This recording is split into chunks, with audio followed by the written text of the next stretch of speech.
thank you so much for joining me today on Resilient Retail. How are you doing? What's up, Kristen? Doing really well.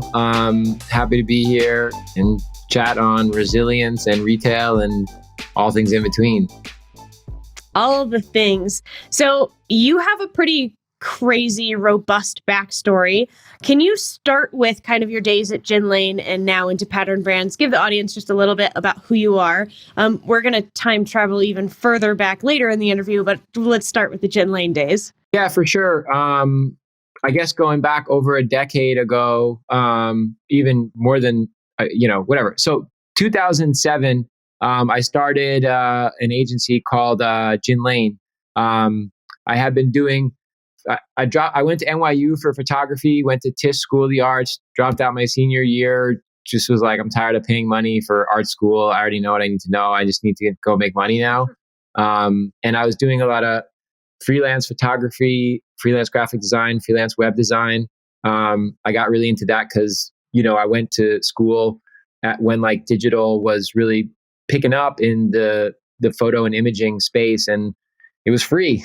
College is expensive. Buying film, getting stuff developed is expensive. So I was like, okay, if I learn all this computer stuff, like that's pretty cool photography wise. And then I learned about graphic design, and then I learned about web design. I saw that these were like pretty cool, still emerging, spaces that were, to be honest, less populated.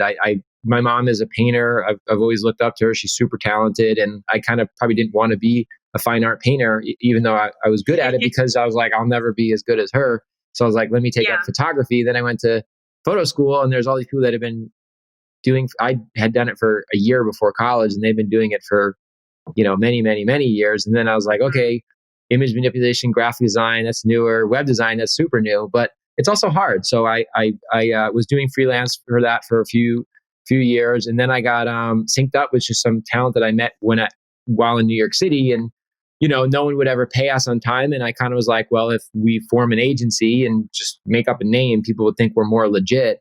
And Gin Lane is a name of a wealthy street in Southampton, the town I'm from. I'm by the train tracks. I'm not by like that part of town, but it just sounded fancy. We started that up, and we were just mostly building, websites and doing branding for a lot of the downtown artists in New York City, people that I had met, going to galleries or, freaking hanging out and eating food. And they were really talented. I think I've always had a good eye for spotting, emerging talent, whether that's an artist, a designer, or a brand, or an entrepreneur. And I just said to them, hey, like I'll build this really cool website, take all photographs of your work, do branding, typography, set up CMS for you for $5,000. All I ask is, when you're being looked at by bigger, fashion brands, and they want you to come on to do a campaign or something, just mention my name, like say what we're doing. And that kind of worked. And we got in with Adidas by Stella McCartney, which was pretty crazy at the time. We were just early mid-20s, scrappy in Chinatown, like fake company 101. Was that your first big client that you guys worked with at Gin Lane? Of that caliber, I guess? Definitely. And so Stella McCartney had the creative decision, and they liked us. They just thought, because they're fashion people. So they're like, oh, these guys have like a fine art background. They understand technology. They can build dope websites. The Adidas team was very unhappy with the selection because they were used to working with, your Sid Lees and, your larger 360, agencies that have offices in London and Amsterdam. And we had to like rent an office when the Adidas team came just because we were so not legitimate to just look more legitimate for them. But to move the story forward, like basically from that, we kind of got in with fashion brands. And so next we're working with, Helmut Lang and, Theory and J. Crew, and later Michael Kors and Opening Ceremony, and then Saks Fifth Avenue and Macy's. And basically this was kind of a time, like 2008, 9, 10, where marketing basically like the world was shifting from Flash. It was kind of like, Steve Jobs was going to kill Flash. And so then that's where like HTML5 and Canvas and these notions were really becoming more popular, and JavaScript was becoming more popular in terms of expressiveness and being mobile first. And so a lot of, retailers, their e-com would be administered by, black box, software programs such as like Demandware. That was kind of the de facto e-commerce solution where, you're giving a percentage of, your total revenue and sales plus paying like a pretty hefty licensing fee. And you don't really, own or control the data. It was more proprietary to them. And then from a marketing perspective, businesses would create a separate website for their seasonal lookbooks and their campaigns. It would feature, video, and it would feature models, and it would feature photography. That's the stuff that would go to print for, your fashion magazine, or be displayed in store, or be put on TV commercials. And so that's kind of where we came in. We were building a lot of these brands' marketing websites that had no e-commerce ability. On the flip side, we were building lightweight, fast, easy to manage, cheap, cool e-com sites for a lot of the downtown entrepreneur set. And that's how we got in with Saturday Surf and built, their whole e-com out and integrated, hacked, for we'll talk on it probably later, but like their omnichannel quote unquote approach was just like a guy in the basement hitting inventory, and it would update on the site and for their point of sale system. And really what transforms the story is when we got introduced through an agency now called Mythology, which used to be called Partners in Spade, which was Andy Spade and Anthony Sparuti, to the teams at like Warby Parker, who were just coming around. And then through similar circles, we got introduced to Andy Dunn at Bonobos and Michael Praisman from Everlane. And Everlane hadn't launched, Bonobo had just launched, and Warby was just about to launch, all about the same time. Michael and Everlane are from San Francisco, but he was spending a lot of time in New York. And then both Andy, they're all like business guys. They're all like MBA. Andy from Stanford. I forget where Michael's from. He's more from the investment side. And then kind of, D2C famous is the Warby guys are all from UPenn. And they basically, they had done all smart guy research and were like, hey, this e-com thing, it is really ripe for disruption. And this was stuff that like Jin Lane, we had been saying. I got kicked out of meetings in freaking Germany from the creative director from Adidas kicked me out of the fucking company's headquarters, because I was arguing with him so much about how stupid it was that they were separating all their marketing initiatives from their core e-com, and that their core e-com was beholden to legacy black box systems that like they were doing no sales through e-com, all these businesses, right? Like it was just jokes. And I felt like Chicken Little. So when I finally met these guys, while they were approaching it from a different angle, I finally felt like there were people that would listen to me and wanted to make, beautiful, easy to use, progressive websites using animated GIFs or sprites or video compressed, thinking mobile first, looking at app design and trying to bring that for HTML and web applications, being friendly, paying attention to little CX kind of notions. And so we kind of just hung around all them and would just help out.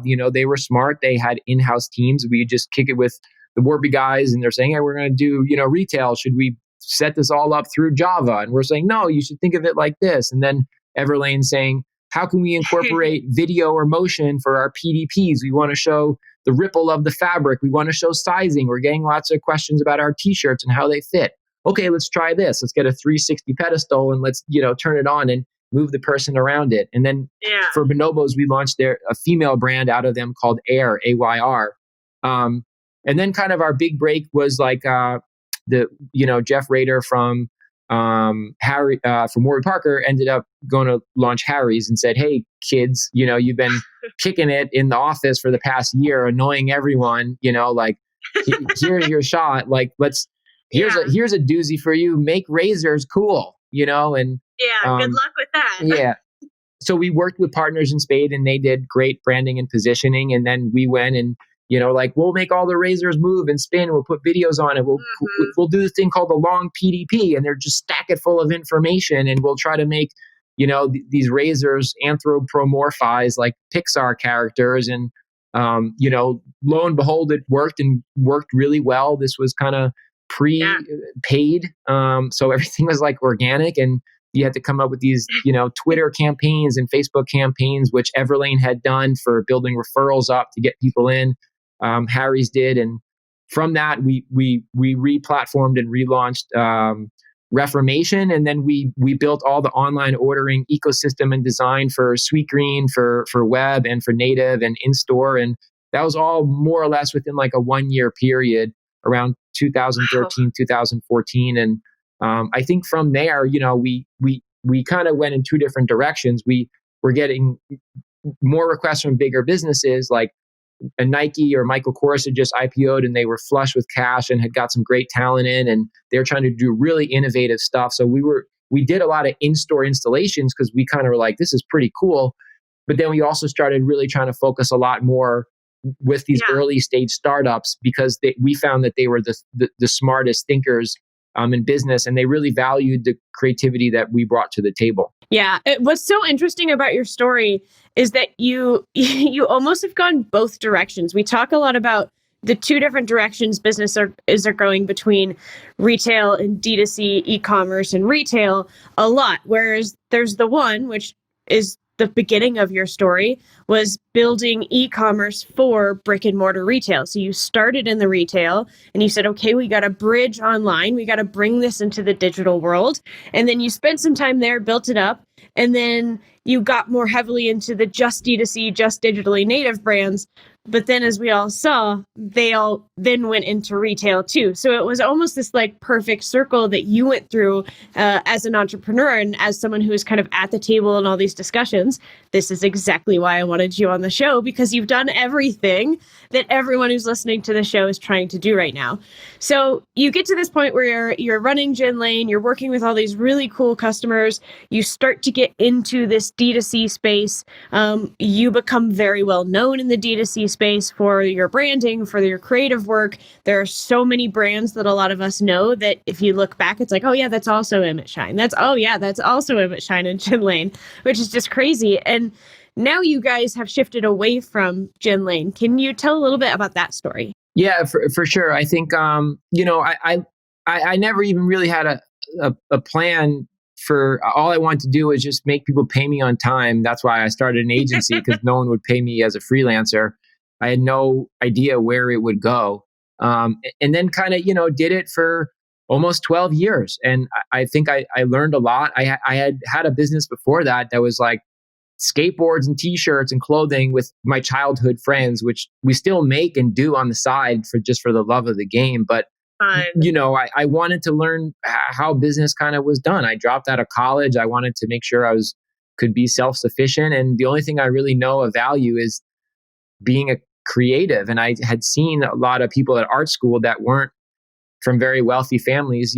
They would go get normal jobs. They would, they couldn't kind of stay going as a photographer because it wouldn't pay the bills. So I think I got really nervous about that. And I was like, I got to learn, how business stuff is kind of done. I know how to do blue collar jobs really well, but if I want to try to be a creative guy, I probably should so that's what I think the agency was for me. And once I felt after 10 years, like, okay, I feel like I have kind of an understanding. I've got to work with all these, which is another thing I loved about startups was I get to work closely with entrepreneurs. It wasn't like, some manager that was taking, information from someone else that was taking it from someone else. It was like, I got to sit down with the people and be like, why are you doing this? Why are you entering this space?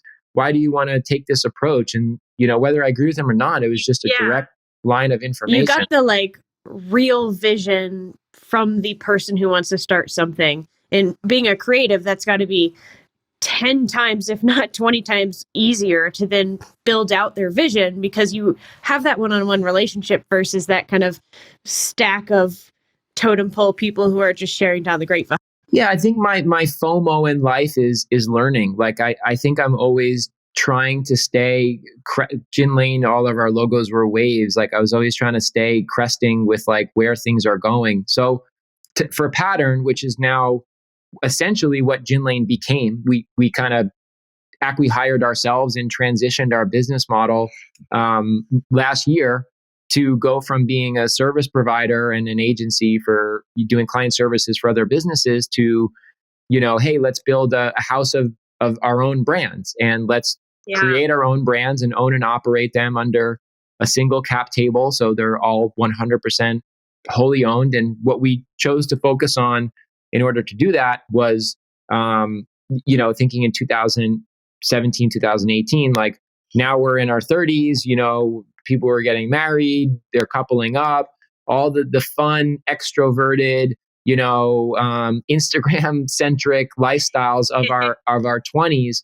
We're starting to shift in terms of my team and myself, user behaviors. We don't want to go to the restaurant all the time, or the club all the time, or the concert all the time, or photographing everything on every trip. It's like, I don't think Americans, especially our generation, have been informed or as thoughtful about how to design a home life, especially for our hard charging 80s babies, 90s babies. Like, people go hard, and you're just supposed to grind and outsource everything so that you can just be as optimally efficient as possible. And so we started to feel a little burnt out and said, why don't we think about this? Yeah, this next chapter, which could be home. And so for Pattern, its motto is enjoy daily life. We looked at what is enjoyment. Is it a 2-week vacation to, Bora Bora, or is it like skydiving? No, it's like boring ass stuff on a daily basis of waking up and having something that you do before you check social media.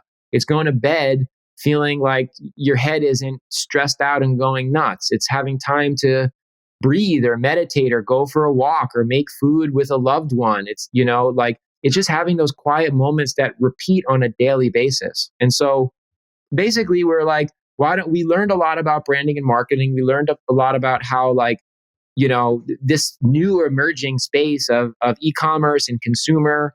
We had, as you correctly pointed out, we had dabbled in so much. We helped design Whole Foods 365, their whole digital footprint and rollout and integration for retail. And we designed an omnichannel approach for stadium goods who got bought by Farfetch. But we really saw that e-com and D2C was this really cool area where innovation we felt comfortable in. And so we just didn't know as much about operating. And that's where we said, why don't we go learn that side of it? It's going to be hard. We're going to get bumps and bruises and get things wrong, but it's very different in market operating than doing brand positioning or launching a business. Yeah. And this comes back to your kind of FOMO of learning, is it seemed like you guys were looking at this and you said, all right, we're kind of comfortable with where we're at and we're really good at it. I mean, you guys could have kept going with Jen Lane for years and years and just built up even more notoriety than you already had. But it seems like this is almost a pattern in your life where you looked at it and you said, all right, this is comfortable. It's almost too comfortable. Let me go do the other thing that I don't know how to do yet. Yeah, I think you hit the nail on the head. I mean, I don't know. I like rap and sports, I always say, and they're kind of like, they're not always the most kind to, as like the professionals kind of age. And I always admired when people would be like, all right, I'm hanging my cleats up, or, I'm hanging the mic up, and now I'm going to go manage musicians, or now I'm going to be an announcer, or, start some other endeavor. And I just kind of felt like, I was in my mid 30s and, felt kind of good about what we had accomplished. And I wanted this next challenge, which, who knew a global pandemic was coming? It has sure been a challenge. Yeah. And the silver lining is, it seems like you guys were almost ahead of the trend. And now that we are all stuck at home, that your entire thesis came true of and forced to be extremely true for almost everyone. Right now, happiness has to happen in our homes. So, Pattern Brands kind of fits into that narrative. Okay, that's what we've been trying to build so that you can be happy in your home during this time. How has the pandemic kind of treated you guys at Pattern Brands? I think for us, for Pattern, it's been like a double-sided sword, or like a gift and a curse. It's been a rising tide, raises all boats. I think we're very fortunate that, for example, we're in e-com, and I think e-com has had almost like market penetration that people would have predicted would take 10 years. People spending time at home and rethinking their dynamic relationship with work and with family, is with education, with kids, schooling, with where they live, is almost like another 10-year compression into a few months. So for us, our two brands in market currently are Equal Parts, which is home cookware, and Open Spaces, which is home organizational items, are very well positioned for especially millennials and some people in the early 40s down to later stage Gen Z that are looking for beautiful, thoughtfully made quality products that from a brand perspective they feel are aligned with what they buy into. On the other side of it, it's been really hard from a supply chain perspective. Like we knew that was going to be really difficult for us, or a big challenge, because that we don't have a career's worth of experience in global supply chain management. In addition, it's an election year, so it's inherently a very different election year. It's very volatile, politically and socially. The Black Lives Matter movement, which I'm probably like most people a big supporter of equality and fighting for rights and raising tough to talk through issues. It does also create a different dynamic that I think a lot of younger brands and older brands are kind of thought, okay, well, what is our position on this? How do we, take a stand and show that where we lie, but also, be careful in our wording and not, offend people, or maybe we want to offend people. And it just creates this whole dialogue. And then the last thing I'll mention is just algorithms. We all work with a world driven and dictated by algorithms for D2C businesses, right? Facebook and Google are massive players. They are the advertising duopoly. And you have to really understand what's going on a day-to-day and a week-to-week basis. So this year has been very challenging algorithmically. If you're doing paid, if you're doing retargeting, Google has not only search, but they also have YouTube and everything that comes with that. So again, it's been good bottom line for us. Our sales have gone up a lot since COVID has hit, but so has our stress levels. Yeah. And what do you think, kind of on the sales side, you guys have done so much incredible work with Pattern Brands over the last few years that I think, from my perspective, set you up to still do okay during the pandemic, if not thrive during the pandemic. Obviously, there's the big piece where you guys aren't just based in a physical store that was closed, but there's a lot of other things that you guys have focused on in the building of Pattern Brands that I could take a guess that would lead to being able to survive and even thrive in the pandemic. Is there anything that you can point to say, yeah, this was something we've been focusing on that I think really helped us kind of stay resilient through this crazy year that it's been? Yeah, I mean, I guess I think it's helpful for anyone listening. I don't want to sugarcoat it and say that it's been easy. It's been really challenging. And I think you can disassociate success from like homeostasis. I think that's something that I don't know, it's a tension for us. We are like this business that we're really trying to make sure our team has a good quality of life and has the ability to separate and turn their phones off. Yet we're also performance driven. We also, took in investment dollars. And I think we made peace with that tension pre-COVID. Post-COVID, there's been just heightened tensions on both sides, right? So I think some recent, statistic or poll was like, I think it was New York State, not New York City, but it was like 75% of workers, I believe in New York State, if not New York City, identify as like burnt out. I think it was done in this summer, quarantine, working from home, et cetera. And so a lot of our team also has felt, pretty burnt out. I think it's been hard working remote, for resolving all the issues that come with being, a high flying, fast moving startup that just every single day. I think a lot of us are trained to come to an office and you sit down, you go for a walk, you get coffee, and the way to solve these things. Now our whole team is distributed and remote. So it's like resetting culture. What is our culture? What is feedback, right? So it's easier to give someone feedback or take feedback when you're in person. If you're just over Slack or, a video chat, it's a different dynamic.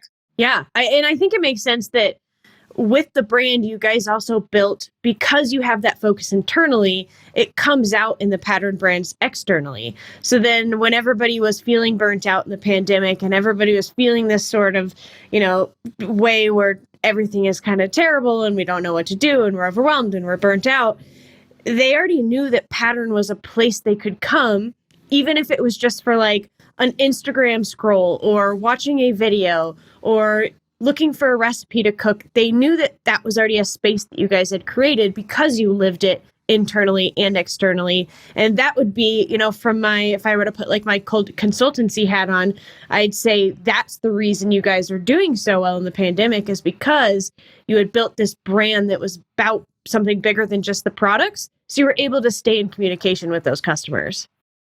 I think that's right. I probably didn't even answer your question before. I'm sorry.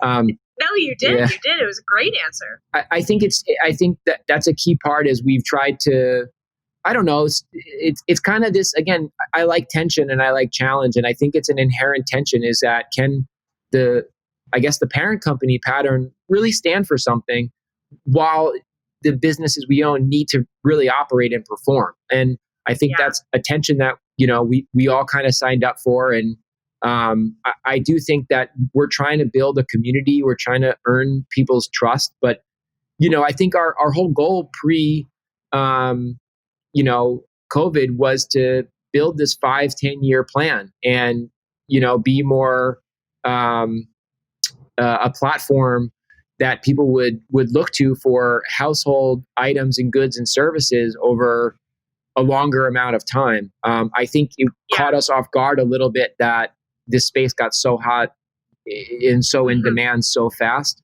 I think the other thing that we've tried to do internally, and again, I'm just trying to be honest, it is one reason why I like the name of, this podcast, is be resilient. We brought over, maybe more people from Gin Lane at the beginning than we needed. We were very heavy on branding and project management and, getting people to work together that had worked together for years versus some new people we brought on.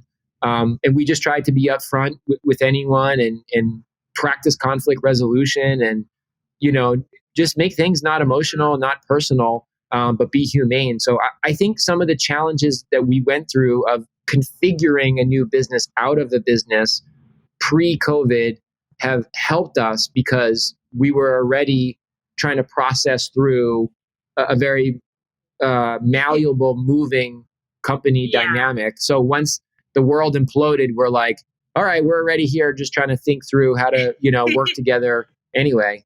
Yeah, we've kind of already imploded, so we're just doing it with the whole world. I think what you said too is this building a new business out of an old business would arguably be what a lot of brick and mortar merchants are going through right now. Is, okay, we had our business and now all of a sudden we have to build. It feels to them like another business. To us, as kind of the omnichannel people, we understand it's just another arm of the same business, but it does feel like that.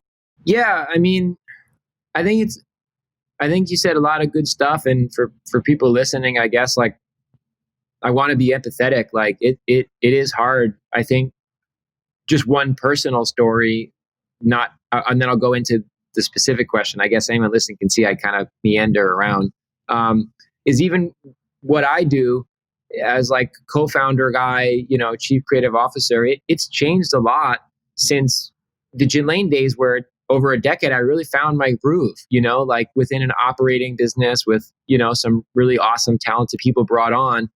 I've had to, refine my key areas to help and be of value. And there's some stuff where I used to do that it's not as valuable within a more of an operating centric, dynamic. And it's kind of like, the 7 stages of grief or loss or whatever. Like you go through these different stages of processing it. And I like the Notorious B.I.G. song, like, my first song or whatever. Or actually, it's the Jay-Z song he's talking about, Notorious B.I.G. But he's like, basically he's just like, treat every day like, it's your first, or that you're the intern, and I think that's just been, that's been something for me when, like, I don't know what to do. I try to, you'll get emotional and you'll have your ego will raise itself, and, you can't dismiss emotions or feelings. I was listening to some like nerdy podcast meditation thing this morning, and the guy was talking about this, and he was saying to stand next to your emotions. So you're there and you're feeling them and you're appreciating them, but you're not letting it take over you, because usually they will pass in a moment. And I mentioned all that because, like, if you're having to relearn a skill set, or you're having to work with a new team, or you're worrying about obsolescence for what you've been an expert at, I think ego and fear and emotion are natural because we're human. But I think right now, the title of your podcast is important. Being resilient, I think is just, it's being adaptive and being a team player, and putting down whatever preconceived notions you have and just saying, how can I help? And I think that is an important social, tribal creatures of human survival technique. So I just want to say that first. I want to go back to your days where you were getting kicked out of Adidas headquarters, and I want to hear a little bit about how you were kind of on the cusp of omnichannel for a lot of these brands. No, yeah, I got kicked off set from a J. Crew shoot as well. Like, I don't know, I was always getting like kicked out of meetings and stuff because, number one, I mean, like, I think I was just like a cranky young kid trying to talk to like people who I don't necessarily think were the most maybe resilient, right? I think, and people always say like, Emmett, what you say is probably mostly right. It's just, you could work on your communication, and I still do. Work on the delivery of it. Yeah, but I'm 25 years old or something, and I'm talking to some 45-year-old creative director. They're just like, dude, just get out of here. I think the J. Crew project really frustrated me. We got hired to do these in-store iPad installations for New York and Los Angeles, and it was a very cool, prestigious project. Like, Mickey Drexler oversaw it. I think Jenna Lyons, oversaw the styling of it, and we shot all this video and created these create your own adventure interactive styling stories per season. And so you could click a model and you could then choose to see what outfit they would wear up top, or you could choose different socks. And we concepted and storyboarded with partners in Spade all these different interactive stories, shot it all in white, so it's kind of like the Matrix when it's like and then like all the different stuff kind of happens. And it was so beautiful and got written up. Like, Apple hit us up because they saw it. It got incredible engagement. And the problem was that it wasn't connected to anything. And so it was in store, installed on tables in the center of like Columbus Square and, Santa Monica.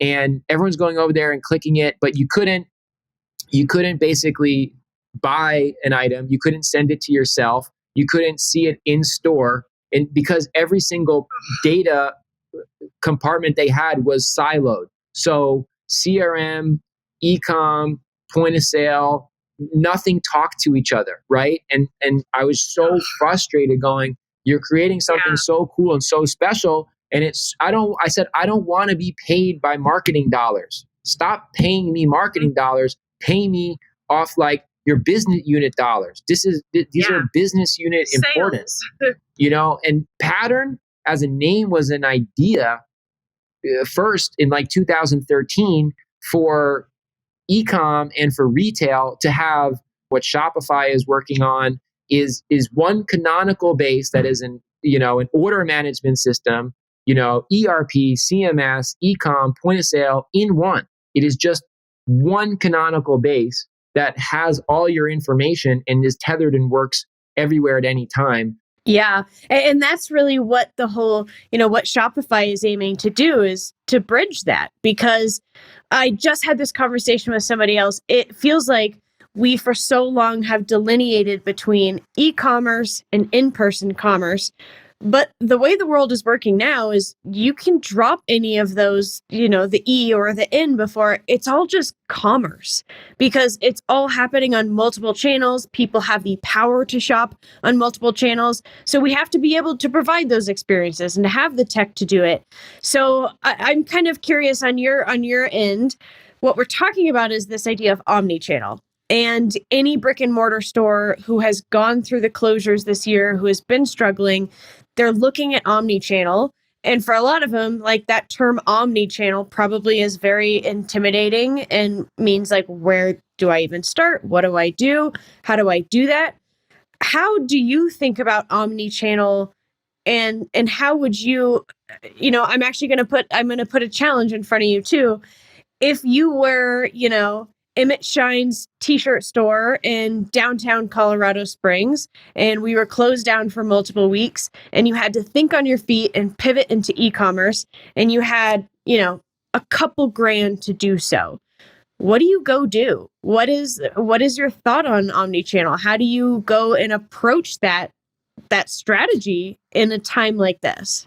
Yeah, I mean, I guess a hard thing I would probably start with is like, and I'll admit it's easier to say even in this theoretical versus if the theoretical was an actual, is try to, keep costs low and nimble. I think that's just one resilient thing from this. We also kind of saw an experience when we went through Gin Lane in 2008 was you got to be able to live to see another day and stay nimble. I think that's where ecom is interesting, because it in some ways is more nimble. So I think there's a bifurcation where you can go, let's say, spinning up a website or a web store through, Shopify, for example.